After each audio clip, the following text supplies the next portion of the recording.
দর্শক, আপনি হয়তো ভাবছেন আমি এখান থেকে কি সংগ্রহ করছি। দেখেন, আপনাদের দেখাচ্ছে। এটা একটা খেজুর গাছ। এই খেজুর গাছে যে ফল হয়, অর্থাৎ আমরা খেজুর বলি যশোরের ভাষায়, এটা পাকার পরে আমরা পাকা অংশটুকু খেয়ে আটি ফেলে দিই, কিন্তু এই আটির আছে বেশ ঔষধি গুণাগুণ।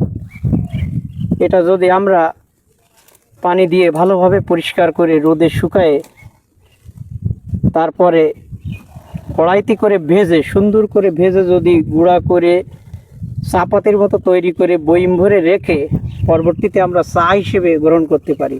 এই চায়ে ভিতরে আছে ব্যাপক ঔষধি গুণ। যেমন আপনার হজমি শক্তিতে প্রবলেম থাকলে হজমিকে ত্বরান্বিত করবে, প্রচণ্ড অ্যাসিডিটি থাকলে এই অ্যাসিড নিয়ন্ত্রণ করবে। এছাড়াও আছে ব্যাপক ঔষধি গুণ।